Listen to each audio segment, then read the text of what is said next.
કાલે 10 સપ્ટેમ્બર 2024 મંગળવારનો દિવસ છે. હું શ્રી રામચરિત માનસની ચર્ચા આગળ ધરું છું.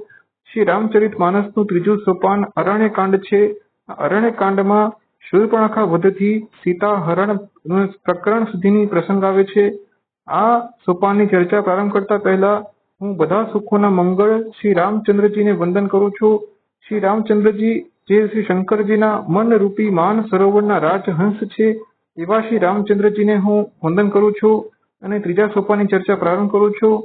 શ્રી રામચંદ્રજીએ ઘણા બધા ફૂલોને ચૂંટ્યા અને તેમાંથી સુંદર સ્ફટિકની માળા બનાવી અને શ્રી રામચંદ્રજીએ આ માળા શ્રી સીતાજીને અર્પણ કરી અને ત્યારબાદ આ વાતની જાણકારી જ્યારે દેવરાજ ઇન્દ્રના પુત્ર જયંતને થઈ ત્યારે જયંતે શ્રી રામચંદ્રજીના જે બળ છે તેની પરીક્ષા કરવા નક્કી કર્યું. જયંત એ મૂર્ખ છે એવું અને ત્યારબાદ જયંતે કાગડાનું સ્વરૂપ ધારણ કર્યું અને જયંતે શ્રી સીતાજીના જે પગ છે ત્યાં ચાંચ મારી. જ્યારે જયંતે ચાંચ મારી કાગડાના સ્વરૂપે ત્યારે સીતાજીના પગમાંથી લોહી વહેવા લાગ્યું. આ જોઈને શ્રી રામચંદ્રજીએ પોતાના ધનુષ્યમાંથી બાણનું સિંધાર કર્યું. આ બ્રહ્મ બાણ એ જયંતની પાછળ ગયું અને જયંત આ બાણથી બચવા માટે દેવરાજ ઇન્દ્ર પાસે ગયો. દેવરાજ ઇન્દ્રની પાસે જઈને જયંતે કહ્યું કે હે પિતાજી મારી રક્ષા કરો. પરંતુ દેવરાજ ઇન્દ્રે કહ્યું કે હે જયંત, જે પ્રભુ શ્રી રામચંદ્રજી ના વિમુખ હોય છે તેની રક્ષા હું પણ કરતો નથી. ત્યારબાદ જયંત બધા લોકોમાં બ્રહ્મલોકમાં સત્યલોકમાં બધા લોકોમાં ફરતો રહ્યો પરંતુ તે બ્રહ્મબાણ તેની પાછળ જ રહ્યું. સાચે જ જ્યારે કોઈ પણ વ્યક્તિ શ્રી રામચંદ્રજીથી વિમુખ થઈ જાય છે ત્યારે તેના માટે માતા પણ યમની સમાન અને ગંગા નદી પણ યમપુરની નદી સમાન થઈ જાય છે. તેના માટે બધા સુખો એ દુઃખના પરિવર્તિત થઈ જતા હોય છે અને જયંત એ દુઃખી થઈ ગયો. તે પોતાના બચાવ માટે ઉપાય શોધવા લાગ્યો પરંતુ કોઈ તેને સહાયતા કરવા માટે તૈયાર નહોતું. ત્યારબાદ જયંત શ્રી નારદજીને મળ્યો. શ્રી નારદજી એ મુનિ હતા. સ્વભાવથી જ તેઓ દયાળુ સ્વભાવના હતા. તેમણે જયંતને કહ્યું કે હે જયંત, એક જ ઉપાય છે કે તું પ્રભુ શ્રી રામચંદ્રજીના શરણાગત થઈ જા, તેના ચરણોની વંદના કર, ક્ષમાપ્રાર્થી થઈ જા, તો જ પ્રભુ શ્રી રામચંદ્રજી કદાચ તને માફ કરી દેશે. ત્યારબાદ જયંત પ્રભુ શ્રી રામચંદ્રજીના શરણાગત થઈ ગયો અને કહ્યું કે હે પ્રભુ શ્રી રામચંદ્રજી, મારી ભૂલ થઈ ગઈ કે મેં તમારા બળની પરીક્ષા કરવા નક્કી કર્યું. મને ક્ષમા કરો અને મને આ બ્રહ્મબાણથી બચાવો. ત્યારબાદ પ્રભુ શ્રી રામચંદ્રજીએ જયંતને એક આંખથી કાણો કરીને છોડી દીધો. જયંતનો અપરાધ એ સંહાર કરવા યોગ્ય હતો પરંતુ પ્રભુ શ્રી રામચંદ્રજી અત્યંત દયાળુ હતા તેથી જયંતને છોડી દીધો અને ત્યારબાદ પ્રભુ શ્રી રામચંદ્રજી થોડા દિવસ ત્યાં રોકાયા. ત્યારબાદ પ્રભુ શ્રી રામચંદ્રજી મનમાં અનુમાન કર્યો કે હવે અહીંયા ભીડ ભેગી થઈ જશે અને ત્યારબાદ પ્રભુ શ્રી રામચંદ્રજી ત્યાંથી નીકળ્યા. પ્રભુ શ્રી રામચંદ્રજી ત્યાંથી નીકળીને અત્રિ મુનિને આશ્રમ પહોંચ્યા. જ્યારે અત્રિ મુનિને ખબર પડી કે પ્રભુ શ્રી રામચંદ્રજી આવ્યા છે ત્યારે અત્રિ મુનિએ પ્રભુ શ્રી રામચંદ્રજીને દંડવત પ્રણામ કર્યા અને પ્રભુ શ્રી રામચંદ્રજીએ શીઘ્ર અત્રિ મુનિને પણ અભિવાદન કર્યું. ત્યારબાદ અત્રિ મુનિએ શ્રી રામચંદ્રજીની સ્તુતિ કરી અને કહ્યું કે હે પ્રભુ શ્રી રામચંદ્રજી, મને વરદાન આપો કે મને તમારા ચરણોમાં અનન્ય અને નિષ્કામ ભક્તિ પ્રાપ્ત થાય. ત્યારબાદ શ્રી રામચંદ્રજીએ એવમ અસ્તુ તેમ કહીને અત્રિ મુનિને આશીર્વાદ આપ્યા. ત્યારબાદ અત્રિ મુનિની પત્ની શ્રી અનસુયાજી શ્રી સીતાજીને મળી અને શ્રી અનસુયાજીએ શ્રી સીતાજીને તેવા વસ્ત્રો આપ્યા જે નિત્ય નવા રહેતા હતા. ત્યારબાદ શ્રી અનસુયાજીએ શ્રી સીતાજીને આશીર્વાદ આપ્યા અને શ્રી રામચંદ્રજીએ અત્રિ મુનિના પાસેથી વિદાય લીધી. ત્યારબાદ શ્રી રામચંદ્રજી વનમાં આગળ જઈ રહ્યા છે. તેમની પાછળ લક્ષ્મણ છે અને શ્રી રામજી અને શ્રી લક્ષ્મણજીની વચ્ચે શ્રી સીતાજી જઈ રહ્યા છે. જાણે બ્રહ્મ અને જીવની વચ્ચે માયા હોય તેવું લાગી રહ્યું છે અને આગળ જતા વિરાટ નામનો રાક્ષસ આવ્યો પરંતુ શ્રી રામચંદ્રજીએ તેનો સંહાર કર્યો અને તેને પરમપદ પ્રાપ્ત કરાવ્યું. ત્યારબાદ આગળ જતા પ્રભુ શ્રી રામચંદ્રજી મુનિ શરભંગજીને મળ્યા.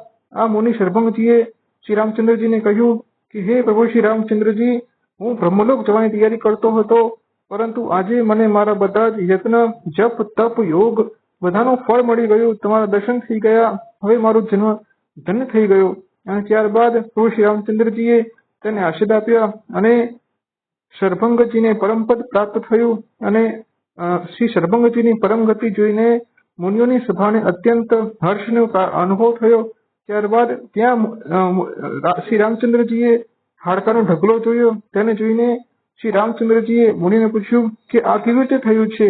ત્યારબાદ મુનિએ કહ્યું કે હે પ્રભુ શ્રી રામચંદ્રજી, રાક્ષસો મુનિઓને ખાઈ જાય છે અને તે આ હાડકાનો ઢગલો એ મુનિઓના હાડકા છે. આ જોઈને શ્રી રામચંદ્રજી દુઃખી થઈ ગયા અને શ્રી રામચંદ્રજીએ ભુજા ઊંચી કરીને પ્રણ લીધું કે હું આ પૃથ્વીને રાક્ષસોથી રહિત કરી દઈશ. તેવું શ્રી રામચંદ્રજીએ પ્રણ લીધું. ત્યારબાદ શ્રી રામચંદ્રજી મુનિ શ્રી અગસ્ત્યજીને મળવા માટે ગયા. ત્યાં મુનિ શ્રી અગસ્ત્યજીનો શિષ્ય સુતીક્ષ્ણ એ શ્રી રામચંદ્રજીનો ખૂબ જ પરમ ભક્ત હતો. તેને તેમ થયું કે હું કોઈ યજ્ઞ કરતો નથી, કોઈ જપ તપ કરતો નથી, મને પ્રભુ શ્રી રામચંદ્રજી કેવી રીતે દર્શન આપશે? તો વિચારીને તે ઉતાવળે શ્રી રામચંદ્રજીને મળવા માટે જવા લાગ્યો. જ્યારે આ સુતીક્ષ્ણ એ શ્રી રામજીને મળવા જતો હતો ત્યારે શ્રી રામજી વૃક્ષની આડ લઈને તેને જોયું અને શ્રી રામજીએ સુતીક્ષ્ણના મનમાં પોતાના દર્શન કરાવ્યા. જેવા શ્રી રામજીના દર્શન પોતાના હૃદયમાં થયા તરત જ સુતીક્ષ્ણજી ત્યાં જ બેસી ગયા અને શ્રી રામજી ત્યારબાદ તેની સન્મુખ ગયા અને તેને ઉઠાડવાનો પ્રયત્ન કર્યો, પરંતુ સુતીક્ષ્ણ ઉઠતો નથી. ત્યારબાદ શ્રી રામજીએ સુતીક્ષ્ણના મનમાં પોતાના ચતુર્ભુજના દર્શન કરાવ્યા. ત્યારબાદ સુતીક્ષ્ણજી ઉભા થયા અને સુતીક્ષ્ણજીએ શ્રી રામજીની પાસે કહ્યું, સ્વામીજીને પ્રાર્થના કરી કે હે શ્રી રામજી, મને તમારા ચરણોમાં અનન્ય ભક્તિ પ્રાપ્ત થાય તેવું જ વરદાન આપો. ત્યારબાદ શ્રી રામજીએ સુતીક્ષ્ણની ઈચ્છા પૂરી કરી. ત્યારબાદ સુતીક્ષ્ણજીએ કહ્યું કે હે પ્રભુ શ્રી રામચંદ્રજી, હું તમને મુનિ શ્રી અગસ્ત્યજી પાસે લઈ જાઉં છું.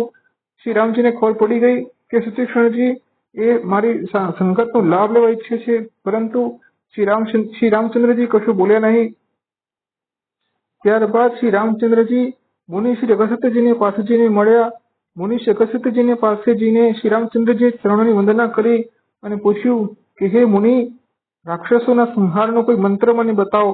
ત્યારબાદ શ્રી અગસ્ત્યજીએ શ્રી રામચંદ્રજીને કહ્યું કે હે રામ, તમે તો બ્રહ્મ સ્વરૂપ છો, તમે વાણીથી અને બુદ્ધિથી પરે છો, તમે સર્વજ્ઞ સર્વદર્શી અને અંતર્યામી છો, તમારા માટે કશું જ દુર્ગમ નથી. તમારો આવો પ્રશ્ન કરવો તે મને સમજાતું નથી. અને ત્યારબાદ મુનિ અગસ્ત્યજીએ કહ્યું કે દંડક વનમાં પંચવટી છે અને ત્યાં ગૌતમ મુનિનો શ્રાપ છે, ઘોર શ્રાપ છે, તેને હરી લો. ત્યારબાદ શ્રી રામચંદ્રજી એ દંડક વનમાં ગયા. જ્યાં દંડક વનમાં પંચવટી હતી ત્યાં ગોદાવરી નદીના કિનારે શ્રી રામચંદ્રજીએ પોતાની પણ કુટીર બંધાવી અને ત્યાં શ્રી રામચંદ્રજી રહેવા લાગ્યા. ત્યાં એક દિવસ શ્રી લક્ષ્મણજીએ શ્રી રામચંદ્રજીને પૂછ્યું કે હે શ્રી રામજી, મને ભક્તિનો જે રહસ્ય છે તેના વિશે સમજાવો. ત્યારબાદ શ્રી રામજીએ કહ્યું કે હે લક્ષ્મણ, હું ટૂંકમાં જ કહું છું. શ્રી રામજીએ કહ્યું કે હું અને મારું અને તું અને તારું એ જ માયા છે. જ્યાં સુધી મન જાય છે તે માયા છે. આ માયા ઈશ્વરથી પ્રેરિત હોય છે. ધર્મથી વ્યક્તિને વૈરાગ્ય પ્રાપ્ત થાય છે, યોગથી વ્યક્તિને જ્ઞાન પ્રાપ્ત થાય છે, જ્ઞાનથી વ્યક્તિને મોક્ષ થાય છે. અને જે વ્યક્તિના મનમાં અહંકાર હોતો નથી, જે નિષ્કામ ભાવથી મારી ભક્તિ કરે છે, જે મારી ભક્તિને સાંભળીને તેનું શરીર પુલકિત થઈ જાય છે, જે અહંકાર ત્યજી ચૂકે છે, તેવા વ્યક્તિના હૃદયમાં હું નિવાસ કરું છું. લક્ષ્મણ, અને 9 પ્રકારની ભક્તિઓ હોય છે તેવું શ્રી રામજીએ શ્રી લક્ષ્મણજીને કહ્યું. આ સાંભળીને શ્રી લક્ષ્મણજીને અત્યંત આનંદ થયો અને આવી રીતે શ્રી રામજી જ્ઞાન, વૈરાગ્ય અને ભક્તિની ચર્ચા કરીને દિવસો પસાર કરવા લાગ્યા. ત્યારબાદ શૂર્પણખા નામની રાવણની એક દુષ્ટ બહેન હતી, જે ખૂબ જ નાગણની જેમ ભયાનક અને ખૂબ જ દુષ્ટ હતી. આ શૂર્પણખાએ જ્યારે શ્રી રામજી અને શ્રી લક્ષ્મણજીને જોયા ત્યારે તે વ્યાકુળ થઈ ગઈ અને ત્યારબાદ શૂર્પણખાએ એક સુંદર સ્ત્રીનું રૂપ ધારણ કર્યું અને તે શ્રી રામજીને સન્મુખ જઈને હસીને બોલી કે હે વ્યક્તિ, તારા જેવો પુરુષ આ દુનિયામાં કોઈ નથી અને મારા જેવી સ્ત્રી આ દુનિયામાં કોઈ નથી. મેં 3 લોકોમાં તપાસ કરી જોઈ છે, પરંતુ મને કોઈ મળતો નથી અને હું તને વરવા ઈચ્છું છું. ત્યારબાદ શ્રી રામચંદ્રજીએ શ્રી સીતાજીની તરફ જોઈને કહ્યું કે મારો ભાઈ લક્ષ્મણ કુમાર છે. ત્યારબાદ શૂર્પણખા શ્રી લક્ષ્મણજીની પાસે ગઈ અને કહ્યું કે તમે મારી સાથે મને વરી લો. ત્યારબાદ શ્રી લક્ષ્મણજીએ કહ્યું કે હું તો સેવક છું અને સેવકને કોઈ સુખ હોતું નથી. શ્રી રામજી કૌશલપુરના રાજા છે, તમે તેની પાસે જાઓ. પરંતુ શ્રી રામજીએ ફરીથી તેને લક્ષ્મણજીની પાસે મોકલી. ત્યારબાદ શ્રી લક્ષ્મણજીએ તેને કહ્યું કે હે સ્ત્રી, હે શૂર્પણખા, તને તો તે વ્યક્તિ જ વરી શકે છે જેને લજ્જાની ત્યાગ કર્યો હોય, જે નિર્લજ્જ હોય તે જ તને વરી શકે તેમ છે. અને ત્યારબાદ શૂર્પણખા ક્રોધિત થઈ ગઈ અને શ્રી રામજીની સન્મુખ જઈને તેને પોતાનું ભયંકર રૂપ તે પ્રકટ કર્યું. શૂર્પણખાનું આ ભયંકર રૂપ જોઈને શ્રી સીતાજી ડરી ગયા અને શ્રી સીતાજીને ભયભીત થતા જોઈને શ્રી રામચંદ્રજીએ લક્ષ્મણજીની તરફ ઇશારો કર્યો અને શ્રી લક્ષ્મણજીએ ક્ષણભરમાં થોડીક જ વારમાં ફૂર્તિથી શૂર્પણખાને નાક અને કાન વગરની કરી દીધી. શૂર્પણખાના શરીરમાંથી રક્ત વહેવા લાગ્યું અને શૂર્પણખા એ આક્રંદ કરતી કરતી ખરદૂષણને જઈને મળી અને કહ્યું, હે ખરદૂષણ, તને ધિક્કાર છે. આજે મારા નાક અને કાન કપાઈ ગયા છે. તને ધિક્કાર છે, તારા બળને ધિક્કાર છે, તારી સેનાને ધિક્કાર છે. ત્યારબાદ ખરદૂષણે કહ્યું કે બહેન શૂર્પણખા, તું ચિંતા ના કર, હું જઈને બદલો લઈશ. અને ત્યારબાદ ખરદૂષણે પોતાના રાક્ષસોની જે સેના હતી તેને આદેશ કર્યો અને રાક્ષસોની સેના એ ઝુંડના ઝુંડ બનાવીને હવે શ્રી રામજીની તરફ જવા લાગી. આ રાક્ષસો ખૂબ જ ભયાનક હતા. તે અનેકો પ્રકારના રૂપ ધરાવતા હતા, અનેકો પ્રકારના બિહામણા તેમના ચહેરા હતા અને આ રાક્ષસો એ આકાશમાં ઉડી ઉડીને જઈ રહ્યા છે. ખૂબ જ ભયાનક દ્રશ્ય છે અને ચારે તરફથી એક ભયાનક વાતાવરણ થઈ ગયું છે. અને શ્રી રામચંદ્રજીએ શ્રી લક્ષ્મણજીને કહ્યું કે હે લક્ષ્મણ, તું સીતાજી અને તમે બંને પર્વતને જે છે ત્યાં જતા રહો, પર્વતની કંદરમાં જતા રહો અને હું સામનો કરું છું. ત્યારબાદ શ્રી રામજી એ રાક્ષસોની સેનાને જોઈને તેમણે પોતાનું કઠિન ધનુષ ઉપાડ્યું અને તેનાથી તે બાણોનો સિંધાર કરવા લાગ્યા.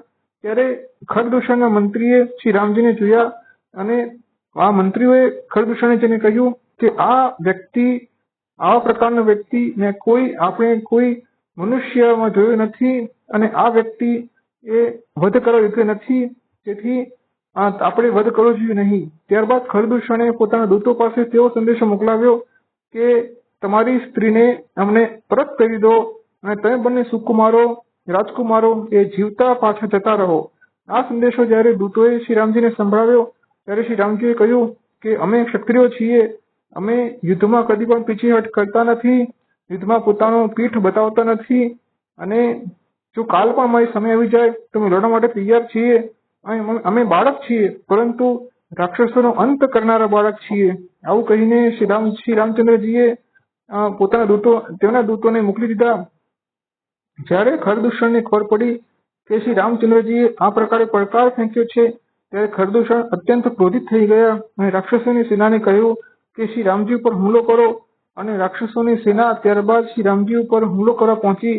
આ રાક્ષસોએ શ્રી રામચંદ્રજીને ચારે તરફથી ઘેરી લીધા, જાણે સૂર્યને ચારે તરફથી ઘેરી લેવામાં આવે છે તેવી રીતે ઘેરી લીધા. અને શ્રી રામચંદ્રજી પોતાના ધનુષ્યમાંથી તેમણે કઠિન ટંકાર કર્યો.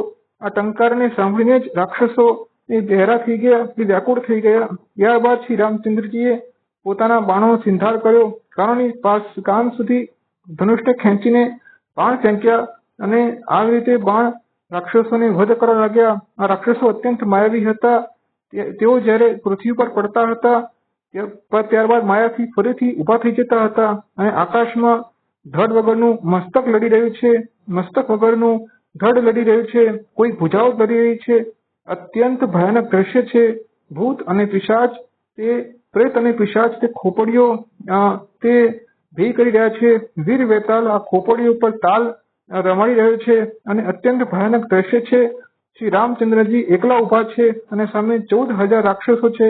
આ જોઈને દેવતાઓને ચિંતા થવા લાગી. ત્યારબાદ શ્રી રામચંદ્રજીએ તેવું કૌતુક રચ્યું કે આ બધા રાક્ષસોને તેવું લાગ્યું કે રામજી તેની વચ્ચે જ છે અને રામજી તેમની સાથે લડી રહ્યા છે. અને બધા રાક્ષસોએ આ રામ છે, આ રામ છે તેવું કહીને તેઓ અંદર જ લડવા લાગ્યા. આવી રીતે આ રાક્ષસોની સેનાનો સંહાર થઈ ગયો અને ત્યારબાદ ખરદૂષણ એ સ્વયં શ્રી રામચંદ્રજીની સન્મુખ જઈને લડવા લાગ્યા, પરંતુ શ્રી રામચંદ્રજીએ ખરદૂષણનો પણ અંત કરી દીધો.